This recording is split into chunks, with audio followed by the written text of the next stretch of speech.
Good morning students. Last class में हमने quantum mechanics में जो डिस्कशन कर चुके हैं हम। आप लोगों को पहले मैंने बताया था फोटो इलेक्ट्रिक इफेक्ट। दूसरा टॉपिक डिस्कस हुआ था कॉम्पटन इफेक्ट। तीसरा हुआ था पेयर प्रोडक्शन। एक मैंने बताया था ब्लैक बॉडी रेडिएशन भी होता है, लेकिन उसके बारे में डिटेल नहीं बताई थी। देखो, ये जो आपके एक्सपेरिमेंट्स है ना, फोटो इलेक्ट्रिक इफेक्ट हो गया, कॉम्पटन इफेक्ट हो गया या पेयर प्रोडक्शन हो गया, इन सब से हमें क्या पता चलता है? इनमें आपने लाइट ली, और लाइट का कैसा नेचर होता है? Wave nature.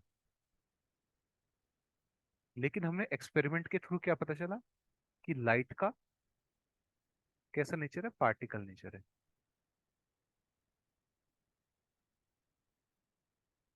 अब लाइट बोलो, लाइट इसलिए बोल रहे हैं क्योंकि विजिबल लिया था। अगर विजिबल ना लेकर रेडिएशन बोलूं,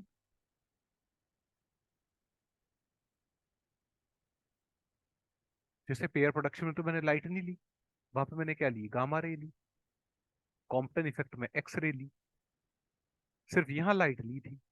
लाइट से मेरा मतलब है जो विजिबल लाइट है। ठीक है। तो रेडिएशन को अगर इसमें करूं, लाइट ना लिख के रेडिएशन लिखूं, तो रेडिएशन का वेव नेचर है, मतलब होता था क्लासिकली। और क्वांटम मैकेनिकली एक्सपेरिमेंट से क्या पता चला? रेडिएशन का पार्टिकल नेचर है। तो इसको बोलते हैं ड्यूअल नेचर। दो नेचर आ गए ना, तो इसको बोलेंगे dual nature. Dual nature of radiation. ठीक है। अब देखो क्या हुआ। डी ब्रोगली ने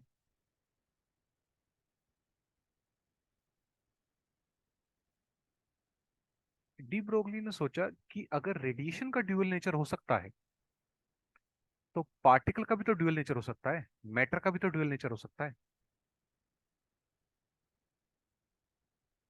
तो डी ब्रोगली ने 1925 में एक हाइपोथेसिस दिया।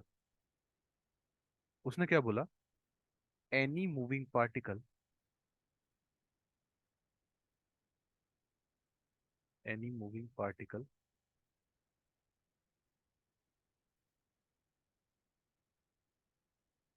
Is equivalent to a single wave. शुरुआत में उसने सिंगल वेव का कंसेप्ट लिया। Is equivalent to a single wave whose wavelength is given by lambda is equal to h upon p। देखो, मोमेंटम किसका होता है? पार्टिकल का। अरे वेव का मोमेंटम थोड़ा ही पढ़ा होगा तुमने, है ना?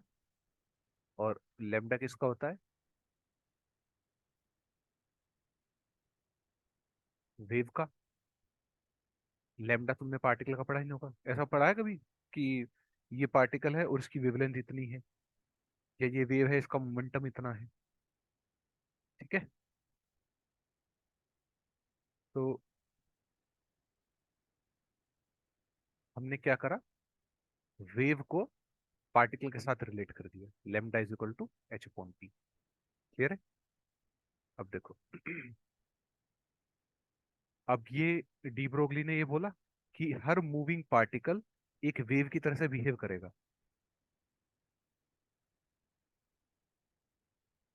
के को लिख सकते हैं 2 पाई बाय लेम्डा। के क्या है? के तुम्हारा वेव वेक्टर है, एन कैप। तो डी ब्रोगली ने बोला कि हर एक मूविंग पार्टिकल एक वेव की तरह से बिहेव करता है। तो ये उसने सच बोला या झूठ बोला, इसको प्रूफ करने के लिए दो एक्सपेरिमेंट कंडक्ट हुए। एक हुआ थॉमसन एक्सपेरिमेंट,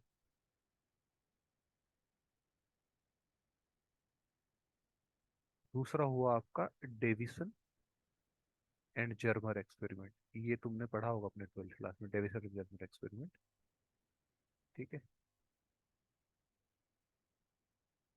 इन दोनों एक्सपेरिमेंट के में क्या हुआ, देखो फर्क सिर्फ इतना सा, इसमें उन्होंने निकल लिया, निकल क्रिस्टल लिया, और इसमें उन्होंने पॉली क्रिस्टलाइन मटेरियल लिया।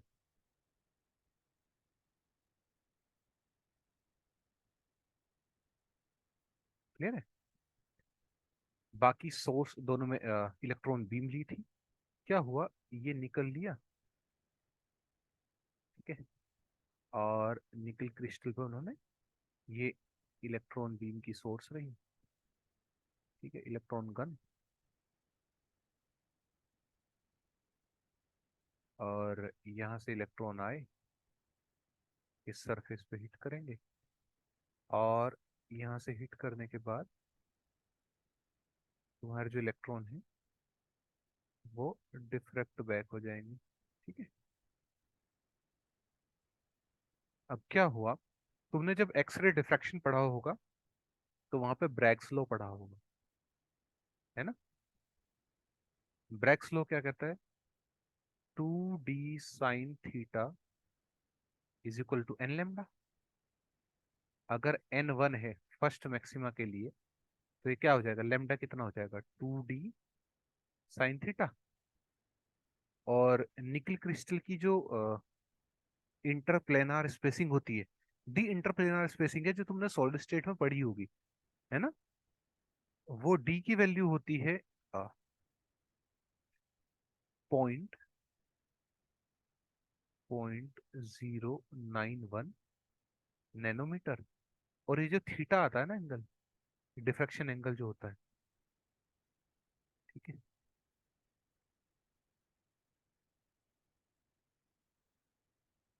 ये तुम्हारा आता है 50 डिग्री। ठीक है,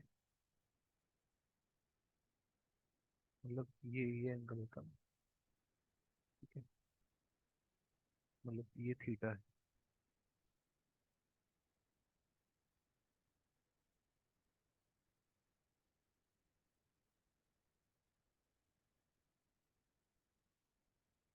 और ये पूरा एंगल 50 है, ये दोनों बराबर हैं। ठीक है, तो ये कितना हो जाएगा, 180 - 50 130, 65। तो यहाँ पे रखोगे थीटा की वैल्यू,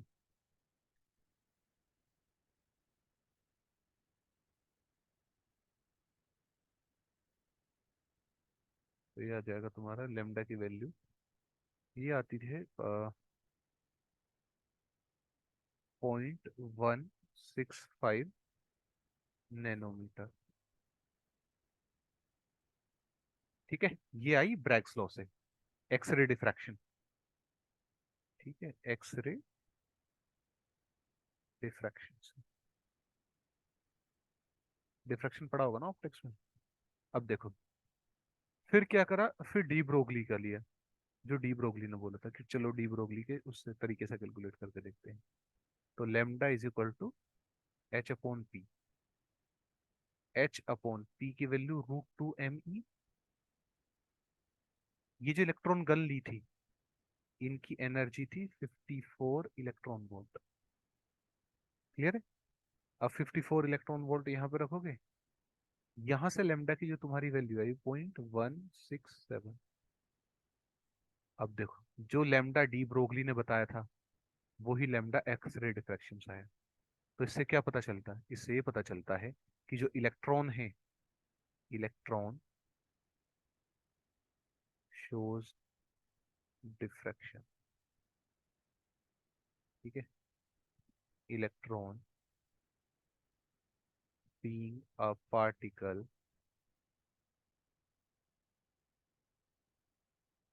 shows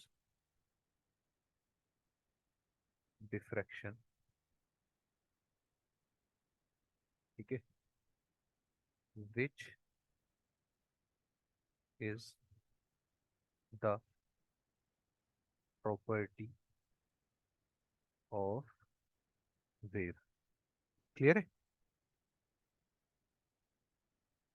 एक एक्सपेरिमेंट और हुआ था, वो होता डबल स्लिट एक्सपेरिमेंट। यहाँ इलेक्ट्रॉन गन रखी, ठीक है, यहाँ से इलेक्ट्रॉन निकले, ये दो स्लिट लगाई, यहाँ स्क्रीन लगाई।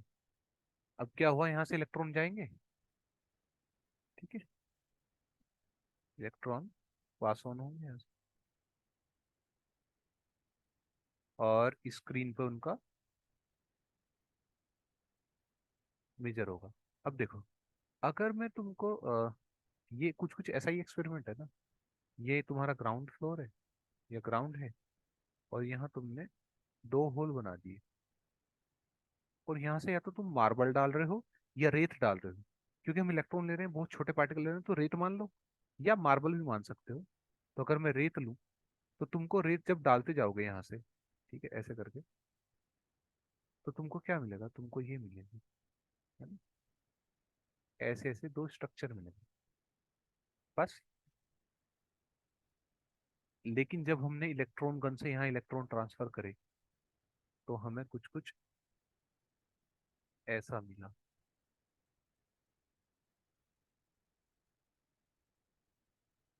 स्क्रीन पे ऐसा पैटर्न। क्लियर? ये किसका पैटर्न है, ये इंटरफेरेंस है, ठीक है। अब देखो, इंटरफेरेंस भी कौन शो करता है, वेव शो करती है। Wave shows interference, but in this case electron also shows the phenomena of interference। तो इससे क्या पता चलता है, इससे हमें ये पता चलता है कि जो इलेक्ट्रॉन है या पार्टिकल है, बाद में ना फिर ये एक्सपेरिमेंट एटम्स के लिए भी हुए, मॉलिक्यूल्स के लिए भी हुए, और वहां पे भी सेम ही प्रॉपर्टी मिली, ठीक है। तो जो डी ब्रोगली ने बोला था कि, क्या बोला था, देखो ये रहा, any moving particle, any moving particle is equivalent to a single wave. सही बात है, क्योंकि दोनों केस में इलेक्ट्रॉन मूव कर रहा था और वो वेव की तरह से बिहेव कर रहा, ठीक है। गिवन बाय दिस, एंड यहाँ लिख लो एक लाइन, ठीक है, the wave, the wave associated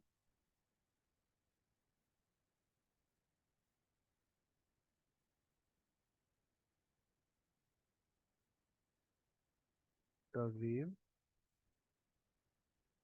associated with material particle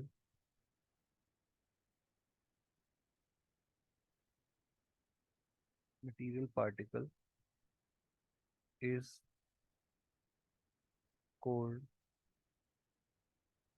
matter wave। Clear है? ठीक है। अब देखो,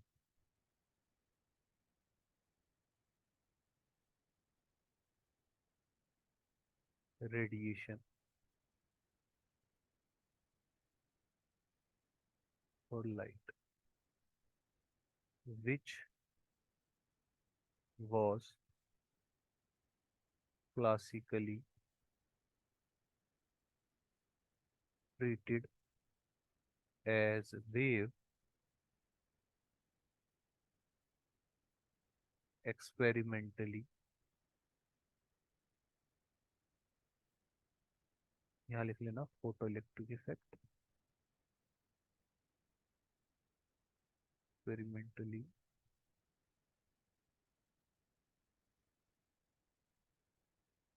experimentally to photoelectric effect Compton effect, black body radiation,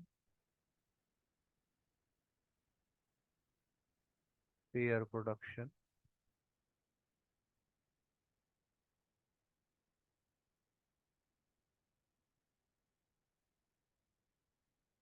shows the property of particle. So to these experiments, we can say that radiation has particle nature. ठीक है, आगे लिखना। Matter,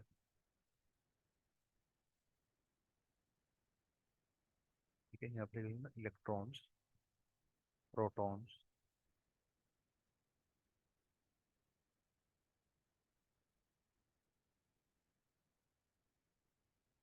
electron, particle, proton, particle, ठीक है, विच वर classically matter, which was classically treated as particle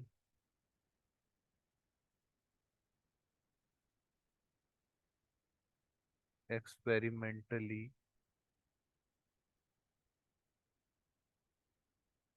through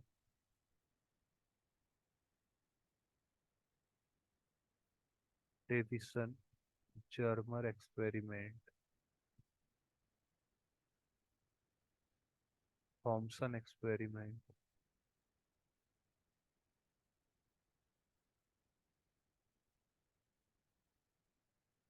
double slit experiment using electrons,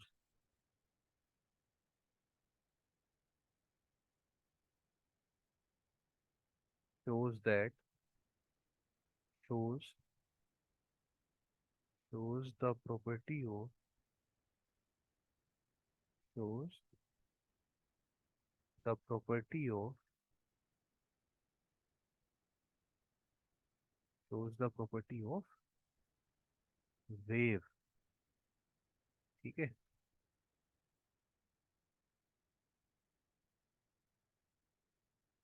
So we can say that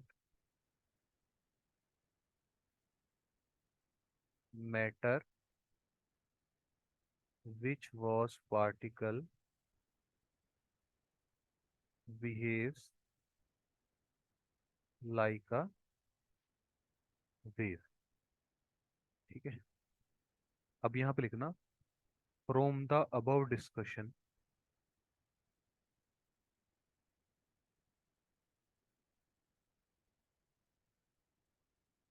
from the above discussion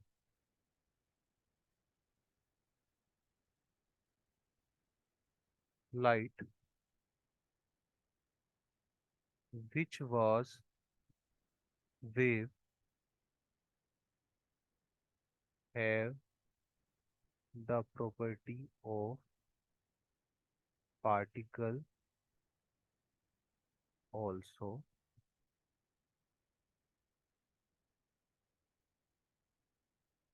and matter which was particle have the property of wave also. This is known as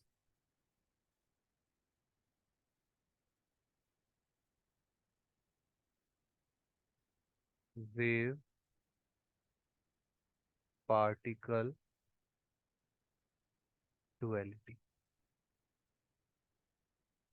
clear है? इसी को ही wave particle duality बोलते हैं। Wave particle की तरह से behave करती है, पार्टिकल वेव की तरह से बिहेव करता है। तो दोनों का ड्यूअल नेचर है। वेव के भी दो नेचर हैं, वेव और पार्टिकल। पार्टिकल के भी दो नेचर हैं, वेव और पार्टिकल। इसी को बोलते हैं वेव पार्टिकल डुअलिटी। कोई पूछे वेव पार्टिकल डुअलिटी क्या है, तो ये बताना है। एग्जाम में आए तो यही लिख के आना। क्लियर है? ठीक है। तो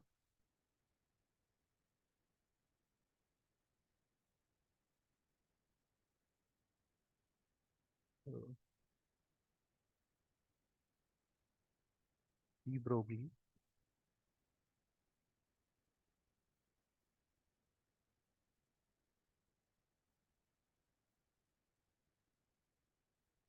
said that the wave particle duality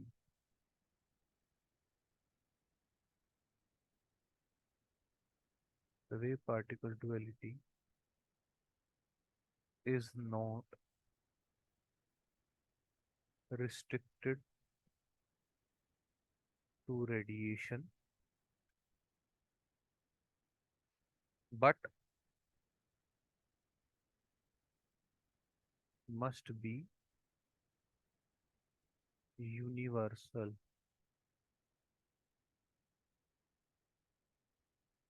All material particles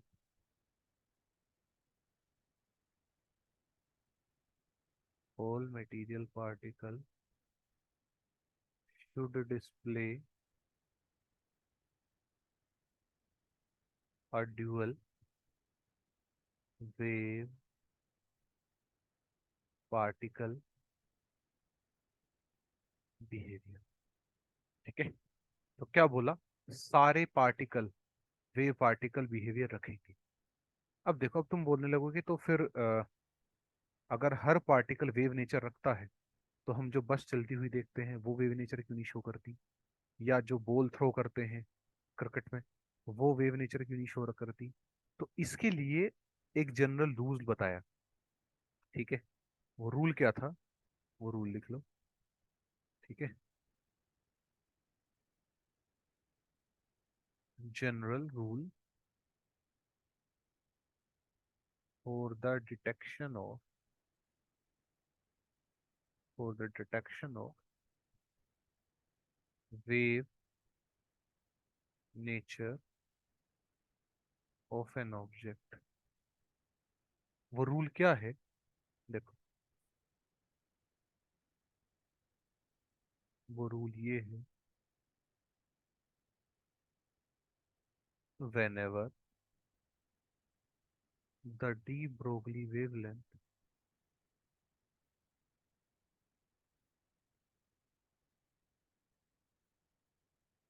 whenever the de Broglie wavelength of the wave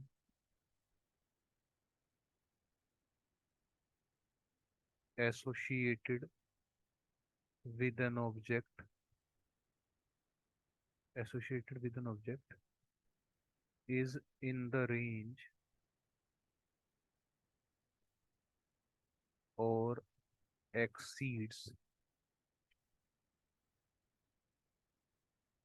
its size, then wave properties are observable or wave nature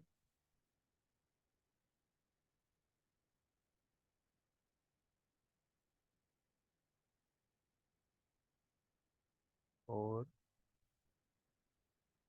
wave nature is detectable. Clear है? That is, object exhibit wave like properties. ठीक है। And if the de Broglie wavelength is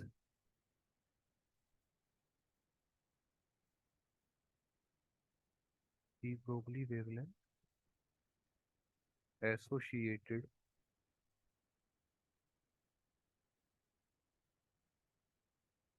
de Broglie wavelength of the wave associated with an object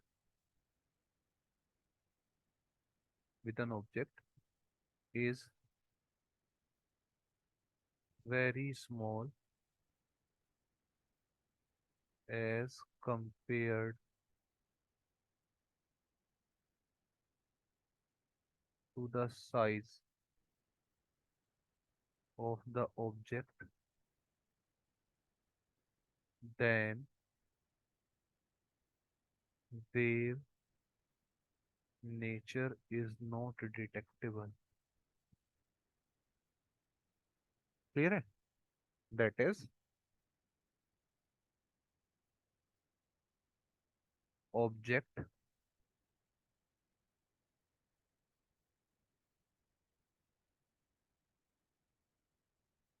cannot exhibit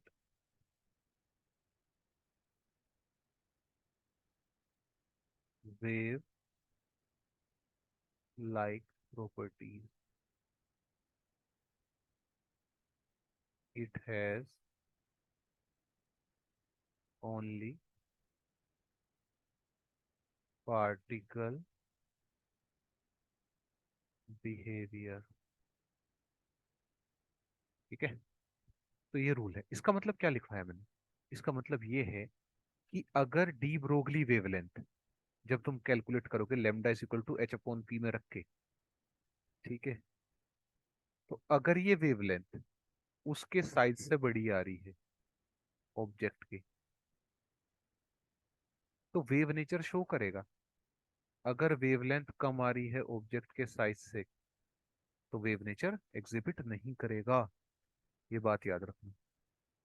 तो इसलिए जो wavelength आती है ना, वो जो बॉल थ्रो करते हैं क्रिकेट में या फुटबॉल खेलते वक्त, या कार तुम देखते हो, ट्रेन देखते हो, वो इसलिए वेव नेचर शो नहीं करती क्योंकि उससे वेवलेंथ जो निकल रही है ना, ठीक है, वो उनके साइज से बहुत ही कम है, स्मॉल है। और यहाँ क्या लिखवाया? अगर लेस है, वेरी स्मॉल है, as compare to its size, क्या होगा?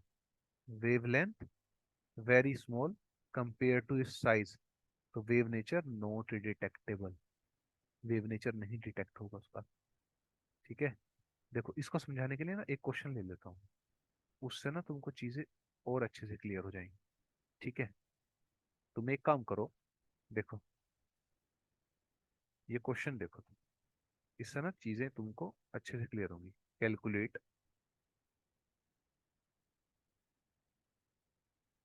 Calculate the de Broglie wavelength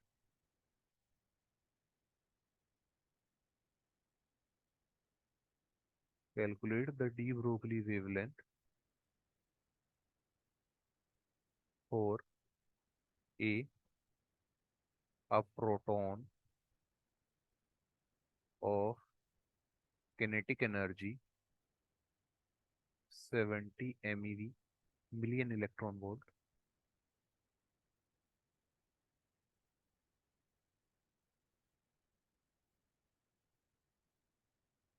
B 100 gram blood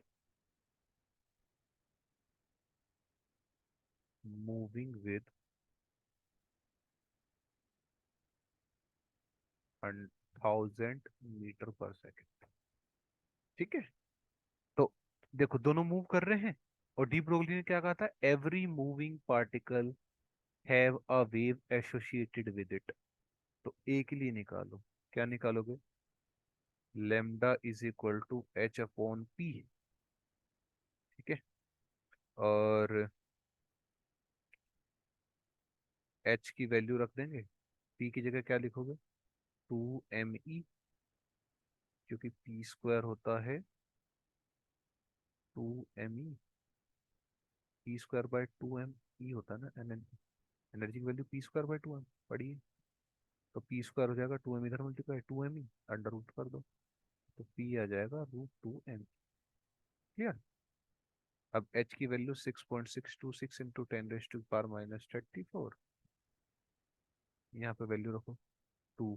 proton का मास 1.67 इंटू 10⁻27, और एनर्जी कितनी है 70 MeV, तो 70 इंटू 10⁻⁻13। क्लियर। जब इसको कैलकुलेट करोगे तो ये तुम्हारा आएगा 3.4 इंटू 10⁻⁻15। ठीक है। बी अब बॉल मूविंग विद, अच्छा, lambda is equal to h upon p. H upon momentum कितना होता है m into v, h 6.6 into 10⁻⁻34। Mass, तो इसको ग्राम के केजी में कन्वर्ट कर लो, कितना हो जाएगा 0.1, 100 ग्राम, 0.1 किलोग्राम। और वेलोसिटी 1000, तो 100, ऊपर जाकर माइनस का, तो 6.6 इंटू 10⁻⁻36 मीटर्स मीटर। अब देखो, इसके लिए प्रोटॉन के लिए लेमडा आ रहा है 3.4 इंटू 10⁻⁻15, इसके लिए वेवलेंथ आ रही है, अब देखो प्रोटॉन का साइज कितना होता है, प्रोटॉन न्यूक्लियस के अंदर रहता है, और न्यूक्लियस का साइज होता है 10⁻³ मीटर, मतलब फेम्टोमीटर की रेंज का होता है न्यूक्लियस का साइज। तो प्रोटॉन उसके अंदर है और उसके अंदर बहुत सारे प्रोटॉन है, तो इससे तो छोटा ही होगा उसका साइज, प्रोटॉन का साइज इससे तो छोटा ही तो होगा ना। अगर कोई चीज 10 मीटर के घर में रह रही है, 10 मीटर के डब्बे में कोई चीज तुमने भरी हुई है, तो उस वो जो चीज भरी हुई है उस 10 मीटर के डब्बे में, तो वो 10 मीटर से तो छोटी होगी। तो ऐसे ही, तो जो साइज है वो इतना है, और वेवलेंथ कितनी है, इतनी, तो वेवलेंथ बड़ी है ना, वेवलेंथ बड़ी है साइज से। ठीक है। इस केस में जो बॉल होती है, बॉल का साइज कितना होगा, कुछ उसकी रेडियस से अगर कंपैरिजन करें,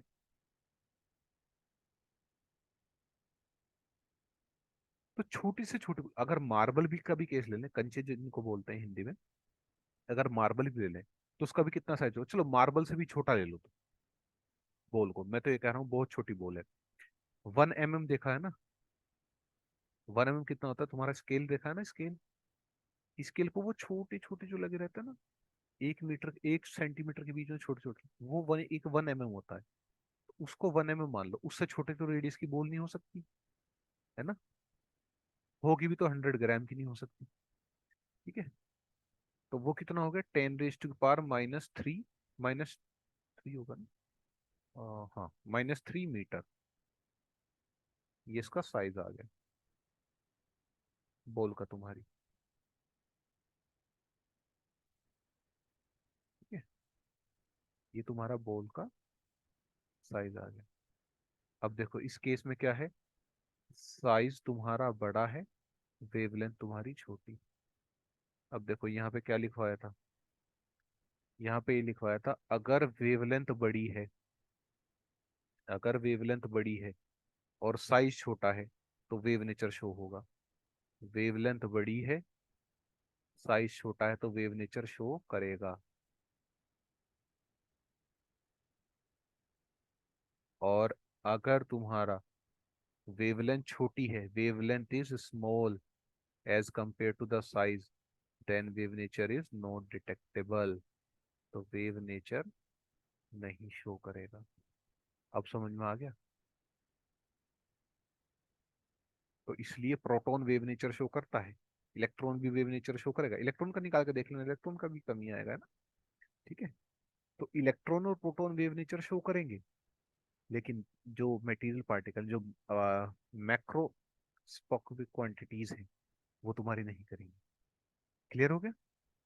ठीक है। तो ये था तुम्हारा वेव पार्टिकल डुअलिटी, और क्या बोलते हैं, वेव पार्टिकल डुअलिटी और ये डी ब्रोगली वेवलेंथ का कंसेप्ट। ठीक है, तो आज की क्लास में इतना ही है। Thank you.